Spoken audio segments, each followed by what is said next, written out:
Good day, I am Master the Genius, and today I want to show us how to analyze poem as a pro.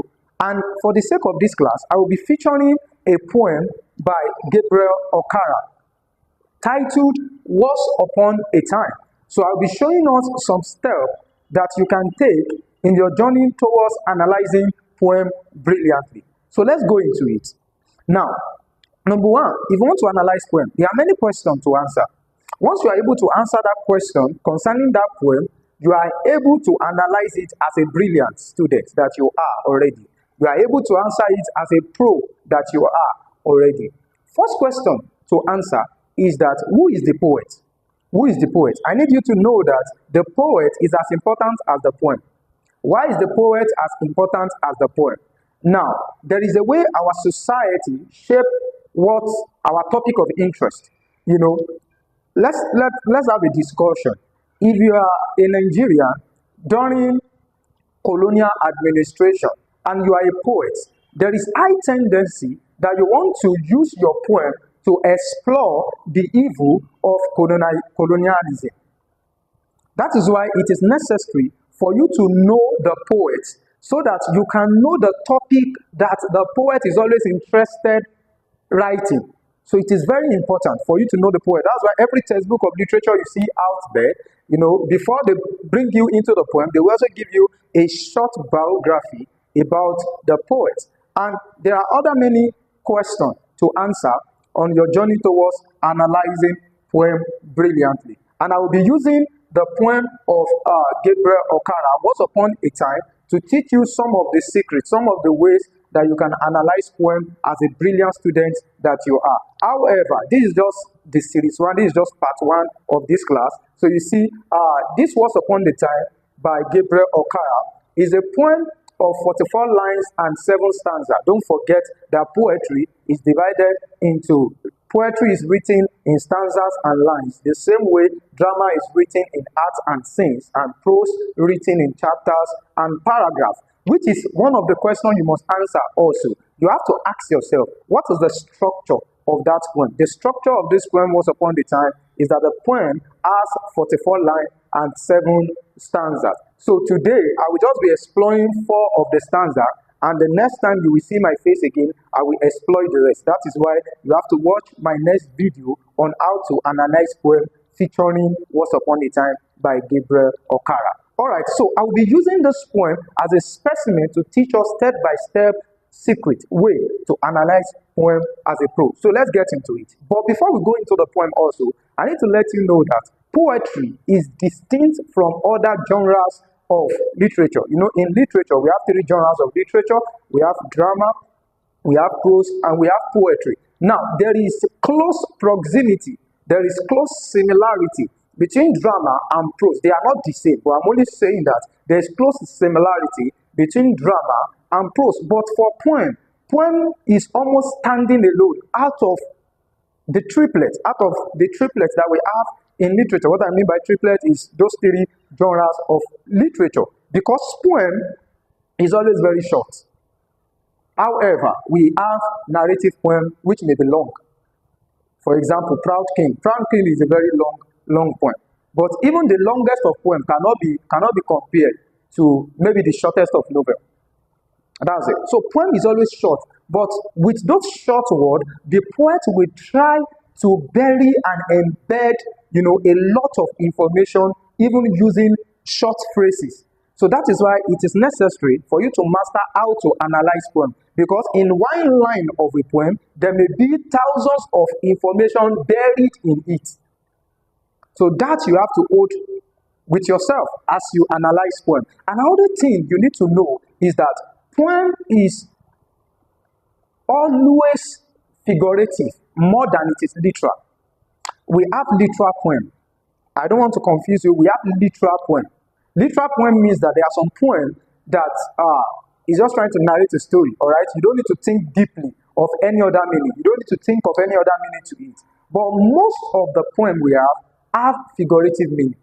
Figurative meaning means that they have a meaning deeper than what you are seeing on the surface. We have different poems like Cage Bird. Cage Bird is a poem that talks about a bird that is caged and another bird that has freedom. Now that poem talks about bird. Now the literal meaning of that poem is just trying to talk about, the freedom of a free bird and the calamity of a caged bird. But if we go deeper, we realize that that caged bird symbolizes something deeper than bird. And that bird that is also free symbolizes something deeper than bird. That is why I tell you that poem is always figurative. Poem always have a deeper meaning, a meaning deeper than what we are seeing on the surface. However, not every poem, all right? Because we have epic poem, we have narrative poem that just narrate a story. But most poems, maybe 90%, 80%, I don't want to give a percentage to it now, are figurative. That is why you don't just interpret it literally. Yes, you know the literal meaning, that the literal meaning also cannot lead you to the figurative meaning. That you need to also hold with you. Now, whenever you are also analyzing poem, so as you are analyzing each line, so this line, what is the literal meaning? Then what is the figurative meaning? You answer that question. The second question you want to ask is that in this particular line, do we have any literary device there? You have to answer that question also. Then another question to answer, in this particular line, is there any figure of speech there? So you first of all answer the question of what is the literal meaning of this line. Then the second one, what is the figurative meaning? Then the third one is there any poetic device? We have poetic devices like rhyme scheme, reading, enjambment, etc. And you also want to ask yourself, do we have any figure of speech there? We have figure of speech like metaphor, simile, metonymy, and so on. So as you analyze poem, these are questions that you need to answer so that you can analyze poem as a brilliant student that you are. All right, so let's go to our specimen. So let's go into the poem. Once upon a time, son. So that's the line, that's the first line of this poem. Once upon a time, son. Now, if you look at this line, and there is really no figurative meaning to it, it's literal, which means this person is about to tell a story. This person is about to connect the past to the present. That's one thing you can see there, is that this person is about to connect the past to the present. There is something in literature called nostalgia. When you are having a nostalgic feeling, is when you are trying to reminisce on the past. Or you are trying to reminisce on your past life, especially when you are in a rural area. That's being nostalgic. All right. Now, but in literature, this line, do we have any literary device there? Or do we have any figure of speech there? Let's investigate. Once upon a time, son. Now, in literature, especially in poem, when reference is made to someone, to a character in a poem, we assume that statement to be apostrophe. Now, there is apostrophe in literature that differs from that of English. What is apostrophe in literature? Apostrophe in literature is making reference to an absent object as though present. Let me give you a statement that will exemplify apostrophe. When you hear something like, "Oh, death, where is thy sting?" Now, the reference I'm making to death is almost like I'm saying death now. I'm now talking to death. That's an apostrophe because death is not present with me. But I'm making that statement as though death was present as at the point that that statement was made. All right. So in this line, we are able to see that this poet is about to connect the past to the present. Hold that. And again, we are able to see a particular figure of speech called apostrophe. Let's go to the next line. They used to laugh with their hearts. They used to laugh with their hearts. You know that this cannot even be literal, because there is no way you can laugh with your heart literally. Are you getting me? There's no way you can laugh with your heart literally. That shows to you directly that this is a figurative statement. This statement symbolizes something deeper than what you are seeing. That is one. Then another thing is that what figure of speech can you see here? Now, the figure of speech we can see here is metaphor. What is metaphor? Metaphor is comparison of two different objects without the use of as and like. You know, in simile, you compare two things with the use of as and like. Like the boy is as black as charcoal. The boy is as stubborn as a goat. That is simile. But for metaphor, you just go ahead to say the boy is a goat. Now the boy is different from goat, but you are using them together. You understand? All right. They used to laugh with their hearts, so we know the figure of speech there already. But what is the meaning of this statement? Is it symbolizes the figurative meaning of this means genuine laughter. When you say someone does something with his heart, it means that the person is doing it, with sincerity. So it means that this person is trying to tell us that there was a time that people were sincere, that people does things out of sincerity. People does things out of sincerity. Let's go to the next line. And laugh with their eyes. Now, this laugh with their eyes it means they show emotion. So their expression is number one, genuine, and also comes with emotion.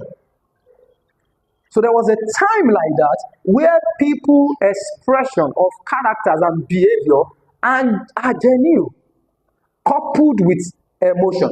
All right, let's move on. But now, they only laugh with their teeth. Now, this teeth here is figurative. It's not just literal. I told you already that most poems that we have are figurative. So it's not just trying to talk about laughter. It's trying to use laughter to mean the general way that people behave. All right. So there was a time that people behave with sincerity coupled with emotion. But now they laugh with their teeth. This statement means that now people behave with superficial love or kindness or concern, anything you want to call it. Which means that the love is no longer genuine. The love is no longer genuine. There are things that you do with eye service. You may be doing something physically, and what is in your heart is against what you are doing physically. So this man is trying to say that there was a particular time that people does things out of sincerity, even coupled with sincere and genuine emotion. But as times goes on, people now does things superficially. People does things, there is now pseudoism. People does things, people are now faking things. Are you getting it? So it's no longer genuine again. Now, but in all of this, they used to laugh with their hearts and laugh with their eyes, but now they only laugh with their teeth. Now, the use of our heart, eyes, teeth, that is what we call the use of heart, eyes, and teeth. That is what we call metonymy. We see one figure of speech there. One figure of speech there called metonymy. What is metonymy? Metonymy is using a thing to represent another thing that is closely associated to it. Metonymy is using a thing to represent or using a thing in place of another thing that is closely associated to it. I give you example. If you say, the throne is on fire, or if you say the throne is on fire, what do you mean? You are trying to say that people are fighting over royalty. If you say, okay, people are fighting over the throne, now you ask yourself, is it really the throne, like the seat, the physical seat that people are fighting over? Obviously not. Because if that is what they are fighting over, they can get anybody to make that same thing for them. So what they are really fighting over is over royalty, is over who controls power. But now the word throne is used in place of power. So instead of saying that people are contesting for power or for authority, you use throne, because throne also has a close affinity with authority and power. Now, how was this man use art to mean genuineness? Because we all know that you cannot see people's art. So when you say something is coming from people's art, you know that art will always represent sincerity. Art will always represent being genuine. But when you say teeth, you know that it's superficial, it's physical, it is artificial. Are you getting it?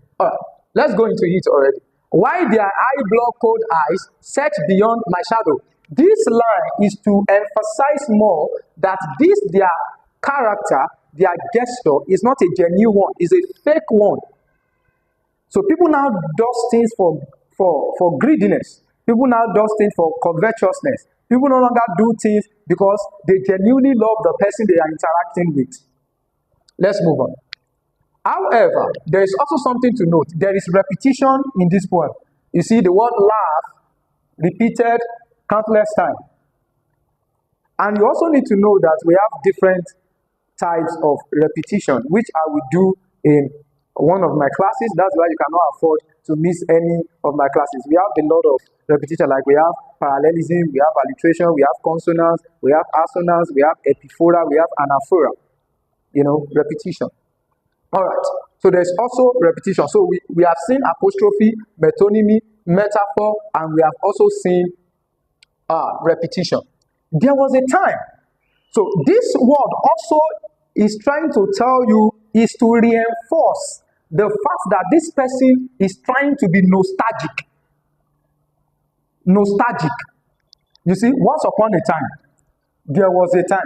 It's trying to tell you that this person is trying to connect the past to the present, being nostalgic, trying to recollect, trying to recall what has happened in the past. So that is even suggesting the tone of the poem to you already.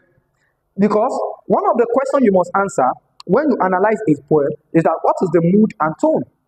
Tone and mood talks about the atmosphere of the poet. Now, with this word, with the usage of word, there was a time, once upon a time, that is already this suggesting to you the tone of the poem. It's just to read that the tone of this poem is nostalgic and is also reflective. It's reflective. You are trying to reflect on the past, on past events. All right. There was a time indeed, they used to shake hands with their heart, trying to reinforce the fact that in the past, there was sincerity. So there was a time that people relate with themselves with real love, genuine and sincere love, using the word shake hands with their heart to reinforce that fact again. But that is gone. So there is a contrast. Now in this poem, one of the things we also see there is contrast. So there is contrast, first of all, between the past and the present.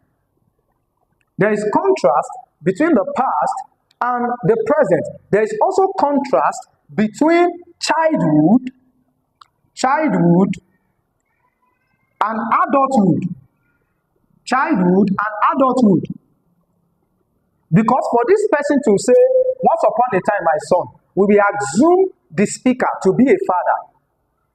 So it means that what the father is trying to communicate to the son is not known to the son. So that son, this son here, also symbolizes innocence. The son symbolizes innocence. Innocence. When they ask Jesus, thank God if you're a literature student, you also be a serious student. When they ask Jesus that who is the greatest in the kingdom, Jesus used a little child. He said, unless you are converted like this little child. Is Jesus saying that unless you become a child again? No, there is something about little child that Jesus is saying that if you don't have that kind of a heart that a little child has, you cannot enter the kingdom. And one of the things a little child has is innocence. A little child is not thinking evil towards you. A 1-year-old child is not thinking evil towards anybody. He has a free mind. In fact, they call it in philosophy, they call it tabula rasa. His mind is plain.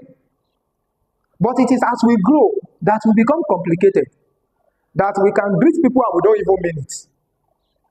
So the usage of son here also symbolizes innocence. Innocence. Meanwhile, I also need to say this, that when you are analyzing poem, another thing you must look out for is imagery. Imagery. Because imagery is an indispensable poetic device. which means almost all the poem you have, we have imagery. And what does imagery is? Imagery means mental picture or imagination, which means that when you are reading a poem, what were the mental picture that comes to you, or what were the imagination you started having? You know, there is a way people can narrate something to you, and it will seem as though you can see it with your eyes. That the narrative is so vivid and palpable that it seems as though you can see it. And we have different types of imagery. Like we have auditory, which means that has to do with hearing sense organ. We have sight, we have visual that has to do with sight, we have tactile that has to do with touch, we have kinetic that has to do with movement. A lot of them, we have gustatory, you know, that has to do with smell, and so on as well. Olfactory, gustatory, a lot of them. I will also do that in one of my videos. I will teach you imagery and the types of imagery and practical example of imagery. All right, so let's move on. But that is gone, son. Now they shake hands. So it's trying to connect the past reality to the present. So in the past, people were genuine. People have sincere love and concern towards each other. But in the present reality, people now work with fake love all around. All right. Why their left hand search my empty pockets? So this year, the statement here is trying to say that people now do good for a selfish gain. So why it's just like, just imagine that someone used a right hand to shake you and is now using a left hand, you know, to search your pockets. That is a symbolism to say that that greeting, that show of concern, care, and affection is not genuine. Is a means to a selfish end. So there are people that greet you, they prostrate, but what they are really looking for is what they want to get from you, not because they felt like respect is necessary. Not so this poem also capitalized, also exposed to us how you know cultural values has been lost. You understand? All right. Empty pocket. So which means that all this handshake is not genuine. It's not genuine. It's greediness. So this picture gives you how that people now do good to others. People show affection because of what they can get in return. Feel at home. This is another stanza. Come again, they say. Feel at home. Come again, they say. And when I come again, I feel at home once, twice. There will be no thrice. Now, I need to say something that in poem, there is something called poetic license. Poetic license. Now, poetic license is the liberty given to any poem to not apply every rules and law of grammar. So a poet has the liberty to use word in different ways, because these poets also exploit the opportunity of poetic license. Like this word thrice is not correct in English. It's an archaic English. You can only say once, twice.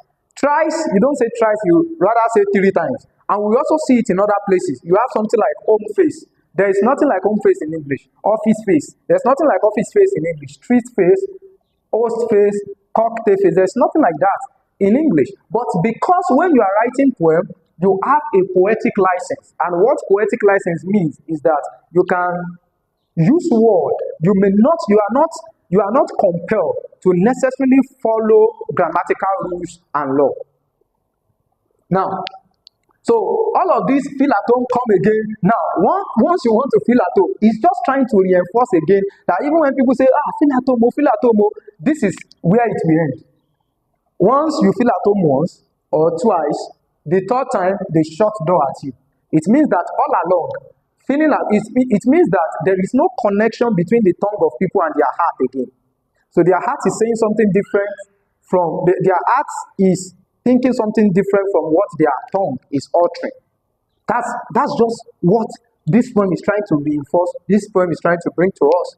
Now look at the last stanza that I want to do. This is not the last stanza in the poem, but for this part 1, this is the last stanza. Then in another video, I will complete this poem. So watch out. So I have learned many things, son. I have learned to wear many faces. Now what this place is trying to tell us is how people how society have impact on us. So because of what this man, the speaker in this poem, the personnel in this poem has noticed in the society, he had to also conform to the society. So eventually, he also became fake. Eventually, he also lost his sincerity. Because, so it also explore. So this poem also explore. Because, as students, one of the questions you must also answer when you are analyzing poem is also, what is the central theme? What is the central theme? Which means, what is the main idea that run through the poem? And what are the sub-themes? So what are other themes that were explored? All right. So one of the things we see here is now conformity to society. It's showing how society can have impact on us. So because of what this man has seen in society, he also became fake. He also become a reflection of what he sees in his society. So he now says, so I have learned many things, son. I have learned to wear many faces. I have learned to wear many faces. Like dresses. So this, what we have here is simile. Don't forget that simile is when you compare, use of comparison with use of as and like. Like dresses. Home face. So which means that when I'm at home, there is a kind of person I am. This thing is trying to talk about how one person can now have different personality for different occasions. So you cannot even ascertain who this person is, because you are seeing a different person in office, you are seeing a different person at home, you are seeing a different person in office. So the person will want to conform to what is just going on. So once the person goes to politics, he just acts as a politician.